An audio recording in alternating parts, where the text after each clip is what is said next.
আসসালামু আলাইকুম রহমতুল্লাহি ওবরকাতুহু। সম্মানিত দর্শক, ক্ষমতার যে ট্রাম্প কার্ড এর মতো গুরুত্বপূর্ণ, ভয়ঙ্কর এবং ক্ষমতা যে সর্বোচ্চ চাবিকাঠি, এইরকম আর কোনো কিছু নেই। তো ক্ষমতা বলতে যেটি আমরা বুঝাই জাতীয় জীবনে, সেটা হলো রাষ্ট্র ক্ষমতা। আর ব্যক্তির জীবনে আপনার কতটা টাকা আছে, পয়সা আছে, বুদ্ধি আছে, জ্ঞান আছে, গরিমা আছে, যে যেইভাবে নেয়। যার মধ্যে লেখাপড়া কম, কায়িক পরিশ্রম করেন, তাদের জন্য শারীরিক শক্তি হলো সবচেয়ে বেশি, মানে তাকে বলা হয় যে গুরুত্বপূর্ণ। সে অন্য কোনো কিছু জানতে চায় না। একজন রিক্সাওয়ালা, একজন ঠেলাওয়ালা, তাকে শারীরিক শক্তির উপর ভরসা করতে হবে। আবার আপনি যদি বুদ্ধিভিত্তিক চর্চা করেন, তাহলে আপনার শরীরে আদৌ কোনো শক্তি থাকুক বা না থাকুক, আপনার যদি মস্তিষ্ক ঠিক থাকে, এমনকি যদি আপনার জবানও বন্ধ থাকে, তাহলেও পৃথিবীর সেরা শক্তিশালী মানুষ হওয়া যায়, প্রভাবশালী মানুষ হওয়া যায়। তার বাস্তব প্রমাণ হলো এই শতাব্দীর সবচেয়ে সেরা বিজ্ঞানী স্টিফেন হকিংস। তো যাই হোক, যেটা বলছিলাম সেটা হলো যে জাতীয় জীবনে সবচেয়ে শক্তিশালী হলো ক্ষমতার চেয়ারটি। তো এখন সেই ক্ষমতার চেয়ারে বাংলাদেশে বসে আছে ডক্টর ইউনূস, প্রফেসর মোহাম্মদ ইউনূস। তো তার যে ডিজায়ার, তার যে ইচ্ছা এবং তার যে সিদ্ধান্ত, ওটাই হলো একটা ট্রাম্প কার্ড, মানে একটা উপলক্ষ।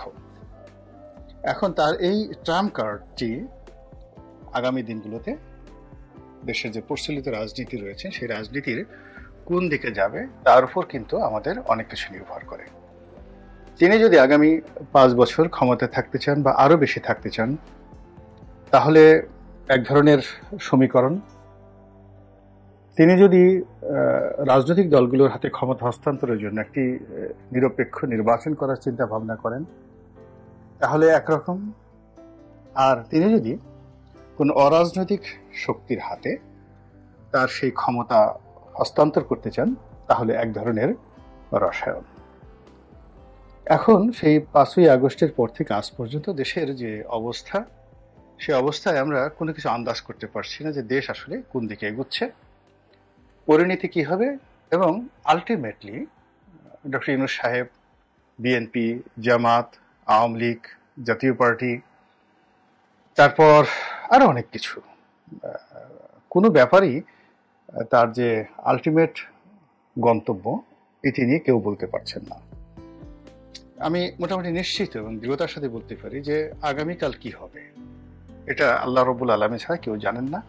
আমরা অনেক কিছু কল্পনা করি, কিন্তু যখন জীবনযাত্রা স্বাভাবিক থাকে, পরিবেশ স্বাভাবিক থাকে, তখন মোটামুটি বলা যায় যে আগামীকাল মেঘ হবে কিংবা মেঘ হবে না, আগামীকাল আমি অফিস যাব কি আমি অফিস যাব না। কিন্তু আপনার শরীর যখন অসুস্থ থাকে, তারপর জাতীয় জীবন যখন অস্থির থাকে, দেশ যখন খুব ঘন ঘটার মধ্যে থাকে, তখন কেউ তার ভবিষ্যৎ সম্পর্কে 1 মিনিট পরে কি হতে যাচ্ছে সেটা বলতে পারে না। তার বাস্তব প্রমাণ পালিয়ে যাওয়া আওয়ামী লীগ সভানেত্রী শেখ হাসিনা। তিনি যে সময়টিতে পালালেন, তার 10 মিনিট আগেও তিনি আসলে ভাবতে পারেননি তিনি পালিয়েছেন। তো এখন তার পালানোর ফলে রাজনৈতিক অঙ্গনে যে শূন্যতা তৈরি হয়েছে, সেই শূন্যতা পূর্ণ করার জন্য যে যার অবস্থান থেকে সবাই চেষ্টা করছেন। আমরা এখনো পর্যন্ত সবাই অনেক হয়তো সমালোচনা করছি কম বেশি, কিন্তু মনে প্রাণে আমরা চাচ্ছি যে ডক্টর মোহাম্মদ ইউনূস সফল হন এবং তিনি তার এই জীবনের শেষ প্রান্তে এসে জীবনের সবচেয়ে সেরা উপহারটি এ জাতিকে তিনি দিয়ে যাবেন, এরকম প্রত্যাশা দেশে সুদীজন করছেন। বিশেষ করে যারা তরুণ সমাজ, যারা এই আন্দোলনের নেতৃত্ব দিয়েছেন এবং বুক পেতে দিয়েছেন, তাদেরই অবদান কোনো অবস্থাতেই কেউ কখনো ছোট করতে পারবে না। বড় করার কিছু নাই, কিন্তু কেউ চেষ্টা করলেও তাদের অবদানকে ছোট করতে পারবে না। এর কারণ হলো বিশ্বের যে গণতান্ত্রিক আন্দোলনগুলো, সেই আন্দোলনগুলোর মধ্যে আমাদের 5ই আগস্টের যে গণ অভ্যুত্থান, এটি আলটিমেটলি একটা ইতিহাস তৈরি করে ফেলেছে। তো এই যে তরুণ সম্প্রদায় এবং তাদের যারা রিপ্রেজেন্টেটিভ, বাংলাদেশের টোটাল জনগোষ্ঠীর অলমোস্ট 40% তরুণ সম্প্রদায়, এবং এত তরুণ পৃথিবীর অন্য কোনো দেশে আছে কিনা আমি বলতে পারবো না। তো সেই তরুণ সম্প্রদায়ের যে স্বপ্ন, আকাঙ্ক্ষা, বিজয়, ইচ্ছা, সবই ডক্টর ইউনূসকে কেন্দ্র করে। তারা হয়তো এভাবে আওয়ামী লীগের মতো বা জামাতের মতো বা বিএনপির মতো সংঘবদ্ধভাবে কোনো রাজনৈতিক কর্মকাণ্ড পরিচালনা করতে পারবে না, কিন্তু ইচ্ছা প্রকাশ করার ক্ষেত্রে, সহযোগিতা প্রকাশ করার ক্ষেত্রে এই তরুণ সম্প্রদায় এখনো পর্যন্ত ডক্টর ইউনূসের পক্ষে অনেকটা সিমেন্টেড হয়ে আছে। সমস্যা হলো যে এই তরুণ সম্প্রদায় যেহেতু তাদের মধ্যে তারুণ্য, খুব সহজে রাগ হয়ে যায়, খুব সহজে বিভ্রান্ত হয়ে যাওয়ার সম্ভাবনা এই বয়সে অনেকের থাকে, ভুল বোঝাবুঝি হয়ে যায় এবং নিজেদের মধ্যে দ্বন্দ্ব সংঘাত, মারামারি, কাটাকাটি, এটা এই বয়সে খুবই স্বাভাবিক। এবং সেই সুযোগটি নেওয়ার জন্য সারা পৃথিবীতে যারা সেই বিএনপি বিরোধী শক্তি আছে, জামাত বিরোধী শক্তি আছে, ইউনূস বিরোধী শক্তি আছে, বাংলাদেশ বিরোধী শক্তি আছে, তারা অর্থ দিয়ে, বিত্ত দিয়ে, কৌশল দিয়ে নানা রকম চেষ্টা চরিত চালিয়ে যাচ্ছে, যা কিনা ডক্টর ইউনূসের জন্য এতটা অনিশ্চয়তা সৃষ্টি করেছে যে উনি 1 ঘন্টা পরে বাংলাদেশের কোথায় কি হচ্ছে বা হবে সেটাও তিনি তার অফিসে বসে বুঝতে পারছেন না। এবং এটাই এই সময়ের আমাদের সবচেয়ে রাষ্ট্রীয় বিপত্তি।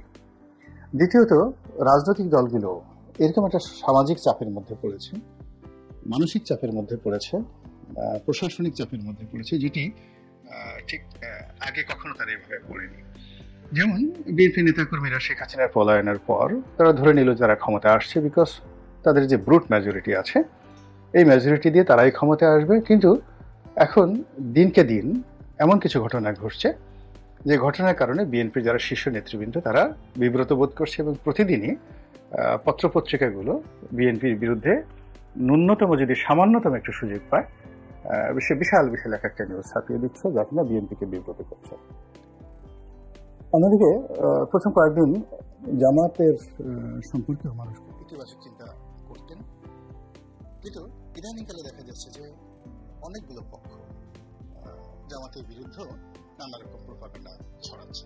আমি দুটো উদাহরণ দিই। প্রথম উদাহরণ হলো যে তিনি বসুন্ধরা একটা হেলিকপ্টারে করে কোথাও হয়তো যাচ্ছিলেন, জামাতের আমির। এখন প্রচার করা হচ্ছে যে তিনি বসুন্ধরার মালিকের সাথে দেখা করার জন্য সেখানে গিয়েছেন।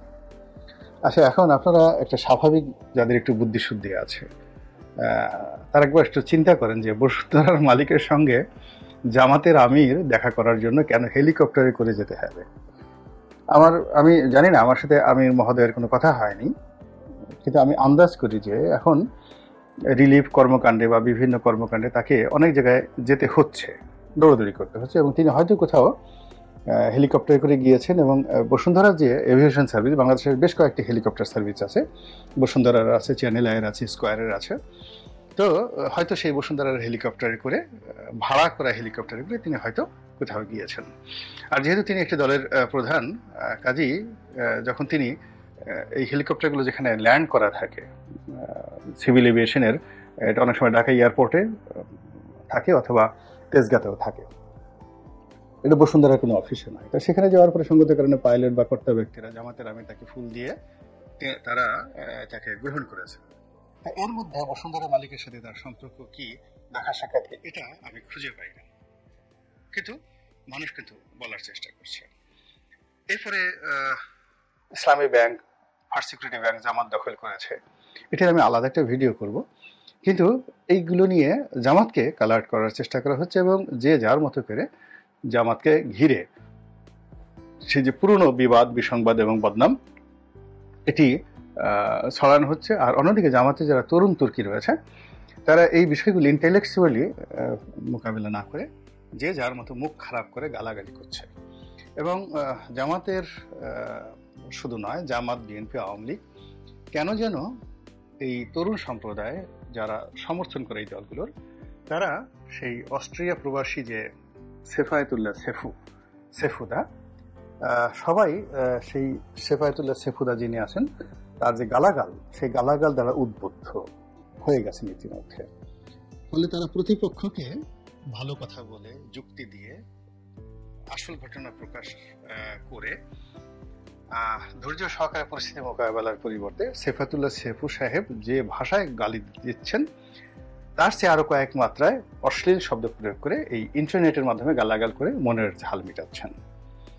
আর এর ফলে কি হচ্ছে, জামাতের আমিরের মতো একটা মর্যাদাবান ভদ্রলোক শফিক সাহেব আর যা হোক না কেন, যেমন মির্জা ফখরুল সাহেব আছেন, শফিক সাহেব আছেন, আওয়ামী লীগের সাবির হোসেন চৌধুরী আছেন, এই মানুষগুলো সম্পর্কে আপনি মন্দ কথা বলতে পারবেন না, নিপাট ভদ্রলোক। তারা দল করে, এটা নিয়ে আপনার মতাদর্শটা থাকতে পারে, কিন্তু যখনই এই তরুণ তুর্কিরা এদের সমালোচনাকারীদেরকে খুব অশ্লীল অকথ্য ভাষায় গালাগালি করছে, তখন ওরাও ঠিক অশ্লীল এবং অকথ্য ভাষায় গালাগালি করছে। ফলে পুরো রাজনৈতিক অঙ্গনটি এমনভাবে বিষাক্ত হয়ে পড়ছে যা কিনা ডক্টর ইউনূসের জন্য সামাল দেওয়া খুব কঠিন হয়ে যাচ্ছে। এবং 5 তারিখের পরে আমরা যেটা আশা করেছিলাম যে বিএনপি জামাত যারা আন্দোলনের পক্ষের লোক তারা সবাই ঐক্যবদ্ধ থাকবেন, যার যার মতো করে নির্বাচন করবেন, কিন্তু সম্পর্কে ফাটল হবে না। কিন্তু ইদানিং দেখা যাচ্ছে যে তাদের মধ্যে যে সম্পর্ক, এটিতে ফাটল ধরেছে। জাতীয় পার্টির মধ্যে ফাটল ধরেছে, জামাতের সঙ্গে বিএনপির সম্পর্কে ফাটল ধরেছে, বিএনপির সঙ্গে জামাতের সম্পর্কে ফাটল ধরেছে। এবং ডক্টর ইউনূস যখন প্রথম ক্ষমতা এলেন তখন তিনি এই রাজনৈতিক দলগুলো নিয়ে যেভাবে চিন্তা ভাবনা করেছেন, এখন আসলে তার পক্ষে চিন্তা ভাবনা করা সম্ভব নয়। তো এখন এই যে ডক্টর ইউনূসের যে প্রশাসনিক ক্ষমতা, ডিজায়ার, এই ডিজায়ারটা যেদিকে যাবে তাদের এই নির্বাচন পূর্ববর্তী সময় তাদের ক্ষমতা বাড়বে, দাপট বাড়বে, দৌরাত্ম্য বাড়বে, আর যাদের বিপক্ষে যাবে তারা নিষ্পেষিত হবে, ঠিক আওয়ামী লীগ জামানার মতো। এবং এটা শুরু হতে খুব বেশি সময় লাগবে বলে আমার কাছে মনে হচ্ছে না। এখন ডক্টর মোহাম্মদ ইউনূস তার যে আগামী দিনের যে রানিং মেট, অর্থাৎ যার কাছে তিনি ক্ষমতা হস্তান্তর করবেন বা রাজনৈতিক দল হিসেবে যাদেরকে মিত্র মনে করবেন, এটার উপর কিন্তু বাংলাদেশের রাজনীতির শান্তি শৃঙ্খলা এটা নির্ভর করবে। তো তিনি তার যে ক্ষমতার ট্রাম্প কার্ডটি, এটি কি বিএনপির দিকে দেবেন না জামাতের দিকে দেবেন?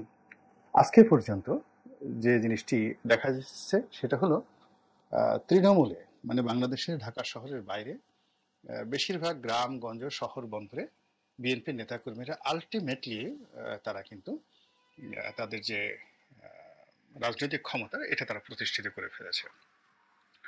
অন্যদিকে জামাত যেটা করেছে সেটা হলো প্রশাসনিক যে কেন্দ্রগুলো রয়েছে সেখানে, এমনকি ইউনূস সরকারের যে উপদেষ্টা পরিষদ রয়েছে সেখানেও জামাতের আধিপত্য এবং গুরুত্ব কোর্ট কাছারিতে সহ বিএনপির সাথে অনেক অনেক বেশি।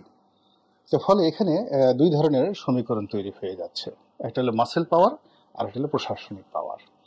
এখন এই প্রশাসনিক পাওয়ারের জায়গাটাতে জামাতের যে আধিপত্য, এই আধিপত্যের কারণে ডক্টর ইউনূসের সঙ্গে সঙ্গতির কারণে তাদের একটা ইজি অ্যান্ড স্মুথ কোঅপারেশন শুরু হয়ে যাবে, আর বিএনপির সঙ্গে একটা বিরোধ এবং দূরত্ব খুব দ্রুতই শুরু হয়ে যাবে। তো ফলে আজকের দিনে আমরা যেভাবে খুব সহজভাবে চিন্তা করছি যে 3 মাসের মধ্যে বা 6 মাসের মধ্যে একটা নির্বাচন হবে, তারপর ক্ষমতা হস্তান্তর হবে, আমার কাছে মনে হচ্ছে যে বর্তমান যে সরকার ব্যবস্থা এটা দীর্ঘমেয়াদে একটা জটিলতার দিকে যাচ্ছে। এবং সেই জটিল পরিস্থিতিতে ডক্টর মোহাম্মদ ইউনূস তার যে ডিজায়ার বা তার যে ট্রাম্প কার্ড, সেটি কোন দিকে ঘুরান, কার উপর অর্পণ করেন, সেটি এখন দেখার বিষয়। আল্লাহ আমাদের সবাইকে হেদায়েত দান করুন এবং হেফাজত করুন। আসসালামু আলাইকুম ওয়া রাহমাতুল্লাহি ওয়া বারাকাতুহু।